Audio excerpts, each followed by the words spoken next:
very much. Thank you for the organizers for having me here. So the title of this lecture requires a title of itself or a lecture of itself. So many terms that needs to be defined and clarified. And for example, what is cult? And could there be such a thing as a secular way of life? Can we really draw a line between the sanctified and the profane?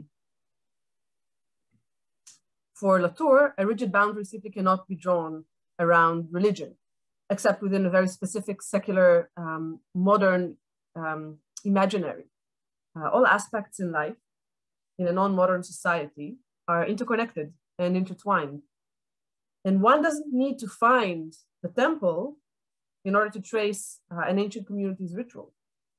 We must cast away the image of a cultic corner to which a person would go twice a day to perform their ritual. There was no cultic corner, and it exists only in our post-modern, post-enlightenment mind. It is only the result of modernity that one can go to a synagogue and then go to work, and these would be two separate actions which differ in their level of sanctity, awareness, and purposefulness. What we as researchers must do is to look closely at the complex fabric of everyday life and try to find the trail of interconnectedness, as it had dominated every aspect of ancient cosmology, regardless of place and time. And for this purpose, one must not only examine finds which are clearly of ritual nature, but to be minded of the context in which these things are found. It is through a multi-tiered investigation of actions of everyday life that one can tap into the cosmology of a certain community. In my case, into the intermediate Bronze Age community of Nahal Rephaṃim in particular. This is what I will attempt to show you in this talk by presenting the finds from the intermediate Bronze Age phase of occupation at Nahal Rephaṃim, the rural site of Nahal Rephaṃim. And I will try to interpret their symbolic or cosmologic significance.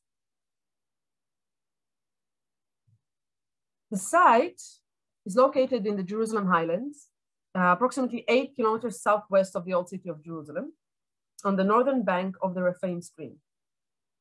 It was discovered during the survey that preceded the establishment of the Tish family biblical zoo and excavated by Emanuel Eisenberg during the 1980s on behalf of the Department of Antiquity and later the Israel Antiquity Authority. This large rural site exposed in the excavation areas measured approximately 5 hectares with 2 main strata of occupation. The earliest consisted of the intermediate Bronze Age houses, and the second, the later, the intermediate Bronze Age houses are marked on the span in blue. And the second phase or the later phase marked in black are the Middle Bronze Age structures. The site was later buried by agricultural terraces of late antiquity, but here I will also, of course, discuss only the finds from the intermediate Bronze Age stratum or strata. The site was occupied for a number of living phases during the intermediate Bronze Age, during the dated to the 24th to the 22nd century BCE. Sometime during this period, not necessarily throughout this entire period. The houses were built with thin walls, the foundation of which were made of 1 row of stones, topped with mud brick, superstructure made of mud brick. And the better preserved architectural units were uncovered in the northeastern part of the site, with several distinct households or houses or clusters of houses, with the largest cluster and most preserved cluster in the areas that is marked here 700 and 800 right here, in between these well-preserved houses in the heart. And according to my numbering and my understanding of this area, there are at least 7 complete or semi-complete households or bits of households which are built together within this one particularly preserved area. The subsistence economy of the site relied mainly on farming and herding of sheep and goat, although Pigs and cattle were also present in the assemblages, and possibly also equid, donkeys. And these animals were kept for meat, work, secondary products, possibly also other chores. The community produced their own, this is the most preserved area. The community produced their own ceramic vessels for their own use and possibly for also trade, and controlled all resources required for the task, from readily available marl, water, dolomite sand for temper, and fuel wood for firing. So they were completely independent in this scope. This was the first site that was discovered in the south central southern Levant, which pointed to the presence of sedentary population in the region during the late 3rd millennium BCE. Up until that point, it was the notion that most of the population here was mobile, dominated the academic landscape, and this site changed that. And today, with more and more known sedentary sites, its importance has not faded. It is still the largest and the better preserved site in its region, and it enables a very deep understanding of contemporaneous economies and society, or economy and society of this particular site. Furthermore, the site itself, as well as its surrounding, is rich with intermediate Bronze Age burials, few of which survived intact to modern times. Thus, investigating the remains left in the houses as well as in the tombs sheds light on the aspects of the belief and social norms within this community.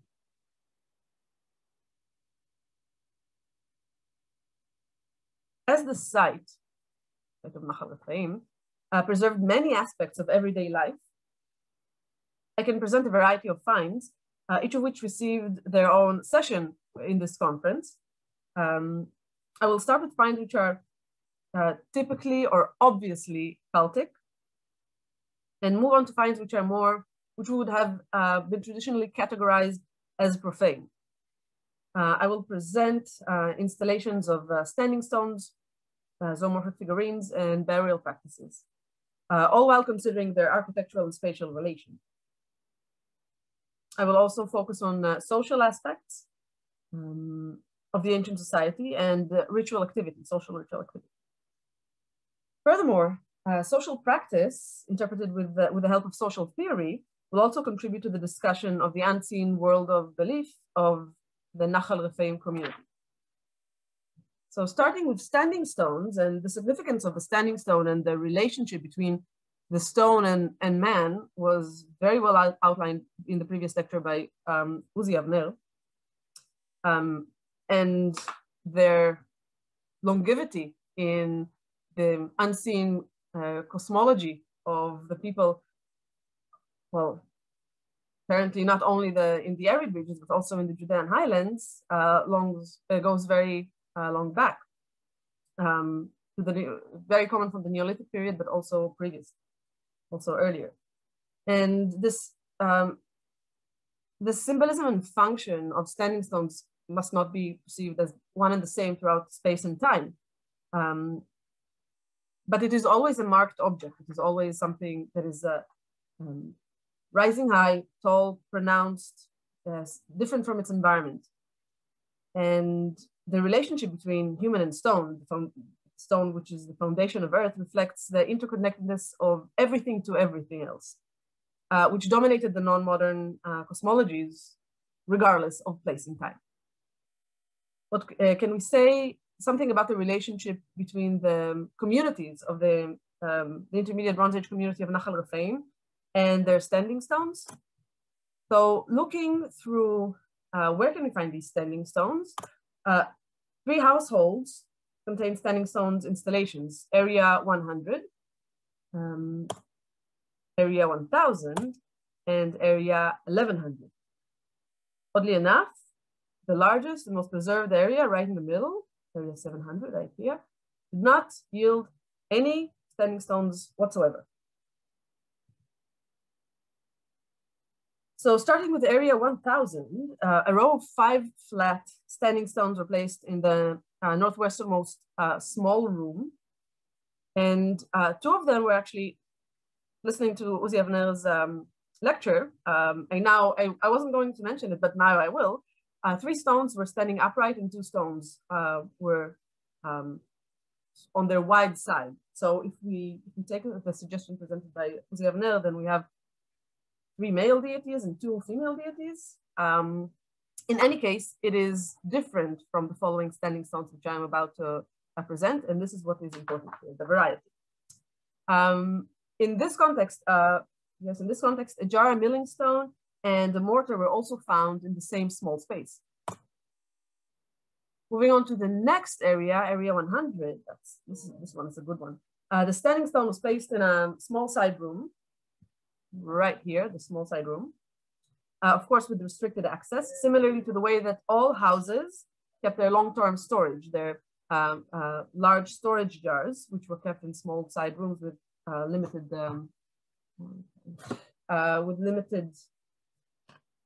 access. In area 1100, 2 jars were placed on the paved floor adjacent to the standing stone. And it appears that the domestic standing stone, they shared space with everyday activity. They were always placed together with storage jars or milling stones or other tools that had to do with everyday subsistence economy.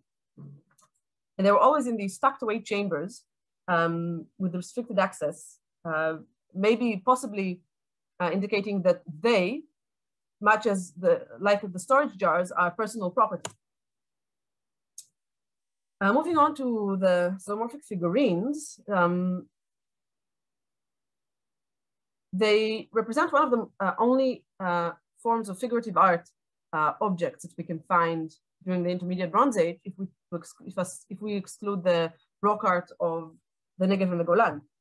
And this can teach us something about man-beast or man-animal relations regardless of the identification, the zoological identification of this figurine. 2 miniature figurines were found at the site, both at area 700, the preserved one. One in the top one that you can see was found in a collapse above a floor, and the low one in the main chamber of a house, all within regular domestic context. And they are commonly referred to as donkey figurines, but they were also interpreted as deer or dog. They're very small, they're very tiny, they're about 5 centimeters, and they can fit in the palm or in a pocket, or can be worn on as a charm on a string. And their size indicate that them being personal items, regardless of which animal they represent, they were personal items. And if they indeed represent a single animal, if this animal is a donkey, then they reflect the continuous tradition of the early Bronze Age, yes, during which donkeys were, they contain strong symbolism, values, a topic which will be touched upon in this conference. But if they represent something else, and here I present a comparison from Nahal Rephaṃim and from one of the petroglyphs recently interpreted and published by Shumer and Ekutieli, they also may represent dogs. They could be also other animals, but all of the animals that I could think of and I could find parallels, they are animals which are typical of a mobile way of life. They accompany the man, or they are wild if it's a ram, and they represent either something that is being hunted or something that accompanies man in a mobile way of life. When dealing with ritual, one must deal also with social theory. So Durkheim theorized that ritual codifies social facts, and Rapoport famously regarded ritual as the basic social act. And going even further, it appears that ritual is an engine actively involved in culture making rather than just in preserving it. And ritual often alters the intentional and communicative quality of action. This is why investigating into ritual practices is in fact investigating into social fabric of past communities and how they shape their social culture. what intrigues me in social ceremonies is that they play a central part in transmission of knowledge and cultural and collective memory. And this concept of collective memory, it reappears time and time again in the context of the Intermediate Bronze Age, and it should be taken with great consideration, and its transmission should be taken in great consideration in light of the long period that this period occupied. In an analysis of pottery of area 700, long-term storage vessels and drinking vessels were most common. And I bring here an example of the better preserved room with a complete assemblage of a drinking kit kept together with the large long-term storage jars, which are not presented here. Only the drinking kit is presented here. It appears that every household marked on the plan with the dotted orange line had their own storage or room with their own long-term storage and their own drinking kit. More precisely, two groups of drinking kits can be distinguished. I divided them into groups which have typological, certain typological continuity, possibly practical continuity from the early Bronze Age 3, which include the jug, the amphoriscos, and the carinated bowl, even though they do go through certain morphological change. And the second group is what is commonly referred to as the caliciform culture, and contains the teapots and the goblets of the various sizes. And you can see that we have this room had a very large amount of both storage jars and these cups, and they were stored together. Evidence of communal eating comes in the form of large, deep bowls. Out of the two most common bowl types represented in the houses excavated in area 700, the open bowl with a beveled rim, the one on the bottom right, is the most common type, and it represents more than half of the bowls discovered. And it represents more than 3/4 if we exclude the carinated bowl, which I consider a drinking vessel rather than an eating vessel. Now, this type, and you can see the diameters of the bowls that were measured at the bottom. So the bowl on the right, on the left bottom side, measures from 22 to 36 centimeters, which is by itself a nice considerable size. But the open bowls with the beveled rims measure from 26 to 50, and a lot of them actually measure between 40 and 50. So they are very big vessels. These were probably used for a way to consume food in large groups, but also on a household-based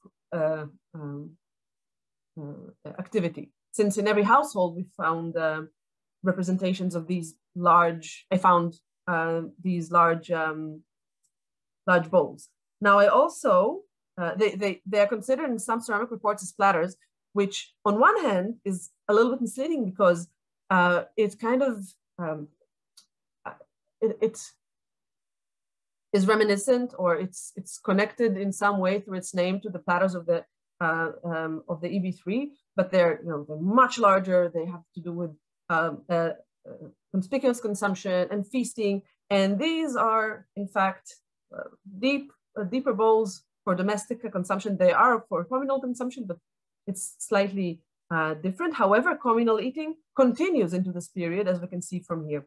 I also would like to suggest what was eaten in these bowls based on the cookware that was found in the houses. So very large whole-mouth cooking pots, closed, very with globular bodies, were found, and ladles or spoons like the one at the top photo. And I suggest that what was consumed in these large bowls was stews or certain types of porridges, which were cooked in these cookware and served in these deep bowls, and maybe consumed by the extended household members, or only the household members, with a bread of sorts. The communal eating and drinking, this is particularly interesting because it stands in contrast to some primarily zooarchaeological finds published in the past by Leora Kolska-Horowitz, who leads zooarchaeological research on the site. So she analyzed bones from two domestic contexts, one of a tomb. So the first one is going back to area 100, next to the standing stone in an ashy pit, an assemblage of burnt bones, which was mainly consistent 3/4 of Caprovine bones with some cattle, some pig, and one equid tooth. And the second in area 500, which was an assemblage from the inside of the house that came from an area with lots of crushed long-term storage jars, very large storage jars, which showed a very similar picture. And these are the graphs. These are the pie charts showing 3/4 of Caprovines, some pig, some cattle, a little bit of one tooth of equid of ass from each area. And in the tombs, the situation was slightly different. Sheep, goat remains 3/4 of the assemblage, but not one tooth of a donkey, but limbs of a donkey were discovered in the tomb up hill from Givat Nesua.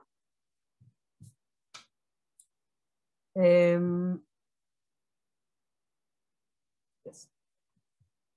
And also the cuts that were discovered in the tombs were prime cuts, as opposed to the domestic areas which all cuts were found. So dwelling for a second on the importance of the equid of the donkey, it's the sacrifice and burial of donkeys during the early Bronze Age was interpreted as a strong marker of identity, personhood, and social status. And I argue that this notion continues to echo within the intermediate Bronze Age community of Nahal Rephaʻim, especially as we can see through the tombs or the tomb. However, I believe that the presence of equid bones in the burial, equid teeth in ceremonial depositions of animal bones, and possibly equid figurines in domestic context go further than implying on the owner's occupation as tradesmen or just owning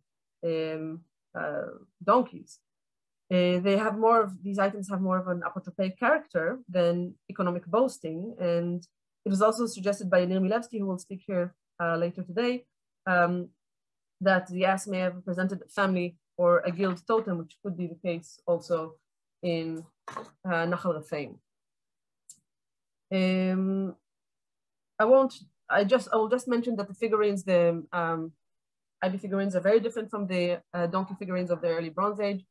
So this piece of information should be considered very gently. Helena, 5 more minutes. Yes, thank you.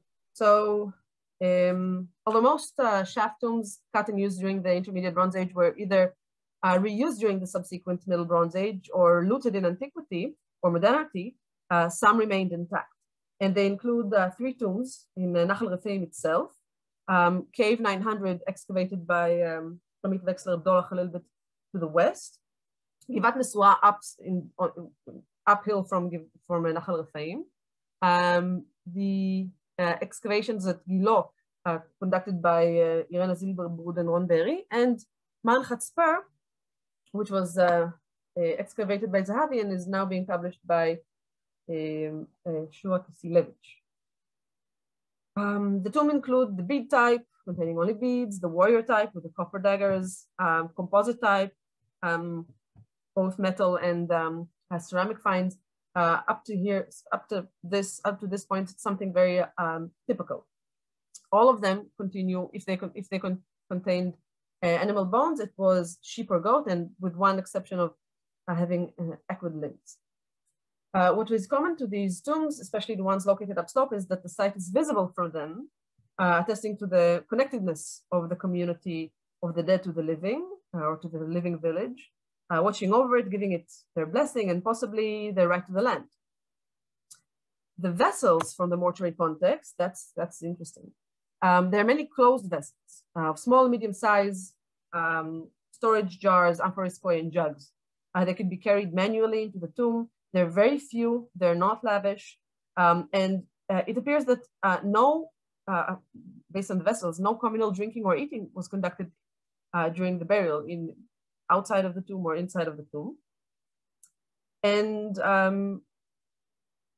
no serving vessels, which are very common in, or with two exceptions, or one exception of a tomb with a bowl, there were no serving vessels.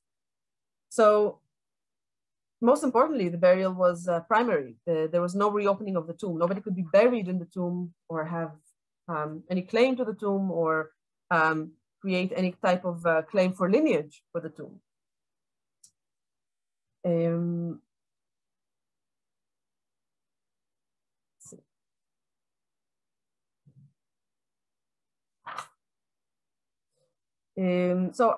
What I argue is that much of the traditions and the social memories of this community were transmitted orally within each household in social ceremonies.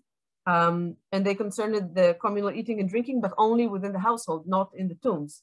And each household, possibly extended household, maintained their own physical representation and their connection with the cosmos in the shape of a standing stone. So we do need to understand how this fragmented community which is household based and doesn't seem to have anything that ties them together in sense of ritual, still was part of the same community. So we need to take a step back and redefine some concepts of cult. The mixture of what is generally defined as cultic, such as standing stones and installations, with a profane, such as everyday storage and activity, is connected to subsistence economy. And it points to a superficial dichotomy that we post as postmodern archaeologists. And as Fowles demonstrated in his book, An Archaeology of Doings, dealing with religious practices of the Pueblo communities, a division into cultic and secular does not exist in pre-modern societies.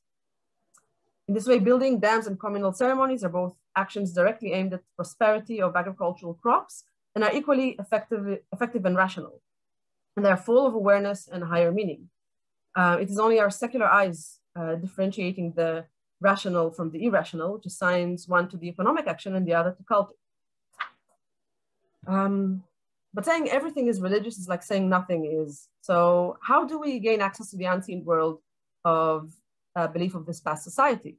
So I tend to accept Fowles' definition of the Pueblo religious doings as practices characterized by heightened awareness of interconnectedness and relations between things. So let's see how we saw these things in the finds that I presented here. The subsistence economy and social practice of the community was based on the single household, as can be inferred from the long-term storage space, communal eating and drinking related finds and social ritual. Continuity in communal eating practice, as well as most of the ceramic types, represented continuity in cultural trends and practices from the early Bronze Age 3. Nonetheless, the intense use of newly introduced practices of ceremonial drinking from the Northern Levant, along with its accompanying paraphernalia, points to a change in the way the social sphere is behaving, adopting the possible emulating of Northern mechanisms of social competition. The household in the Nahal Rephaΐm, with its standing stone, long-term storage, drinking, and communal eating kits, holds evidence to the private, unmitigated, and direct relationship between household members and their cosmos.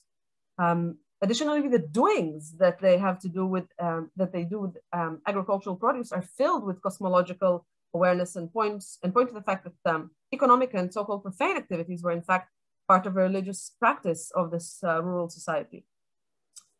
Furthermore, the absence of communal ritual practices made no room for religious-based social competition. Helena, it's time to finish. Just quickly finish up. So last slide, thank you. The tomb represents the members of the community on their best behavior. So this best behavior is basically